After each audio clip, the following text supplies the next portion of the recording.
Bayangkan, hidup di Pulau Jawa pada tahun 1926 ketika sebuah penyakit mematikan menyebar dari rumah ke rumah. Bukan karena perang, bukan karena bencana alam, melainkan karena makhluk kecil yang hampir tak terlihat, kutu yang hidup pada tubuh tikus. Penyakit itu dikenal sebagai pes, atau dalam sejarah dunia sering disebut sebagai plague. Penyebabnya adalah bakteri Yersinia pestis yang ditularkan melalui gigitan kutu yang terinfeksi. Ketika kutu tersebut menggigit manusia, bakteri masuk ke dalam tubuh dan mulai menyerang sistem kekebalan. Gejala awalnya berupa demam tinggi, tubuh lemah, dan pembengkakan pada kelenjar getah bening. Tanpa penanganan yang tepat, penyakit ini dapat menyebabkan kematian dalam waktu singkat.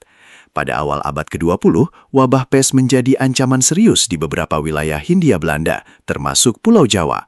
Kepadatan penduduk, sanitasi yang terbatas, serta banyaknya tikus di lingkungan permukiman membuat penyebaran penyakit ini sulit dikendalikan.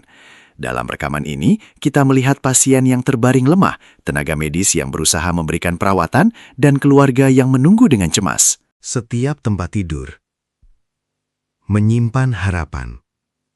Setiap ruangan menjadi saksi perjuangan antara hidup dan mati. Dokumenter ini disutradarai oleh Willy Mullens pada tahun 1926 dan kini diarsipkan oleh iFilm.nl. Melalui kamera sederhana pada masa itu, ia merekam kondisi nyata masyarakat yang sedang menghadapi wabah. Dari sudut pandang sejarah kesehatan, video ini sangat berharga karena kita bisa melihat bagaimana penanganan penyakit dilakukan hampir 1 abad yang lalu. Pada masa itu, antibiotik modern belum tersedia secara luas, sehingga upaya pencegahan menjadi sangat penting. Pemerintah kolonial melakukan berbagai langkah, membersihkan lingkungan, mengendalikan populasi tikus, dan meningkatkan pengawasan kesehatan. Masyarakat juga mulai memahami bahwa kebersihan lingkungan memiliki peran besar dalam mencegah penyakit. Dari sudut pandang geografi, wabah ini menunjukkan hubungan erat antara manusia, lingkungan, dan kesehatan. Ketika permukiman padat, sanitasi buruk, dan hewan pembawa penyakit berkembang, risiko wabah akan meningkat. Pelajaran ini tetap relevan hingga hari ini. Meskipun teknologi kesehatan telah berkembang, prinsip dasarnya tetap sama, menjaga kebersihan, mengendalikan sumber penyakit, dan bertindak cepat saat gejala muncul. Melihat rekaman ini, kita diingatkan bahwa masyarakat masa lalu juga menghadapi ketakutan yang serupa. Mereka menunggu kabar baik, berharap orang yang dicintai pulih, dan berusaha memahami penyakit yang belum sepenuhnya dimengerti. Waktu telah berlalu,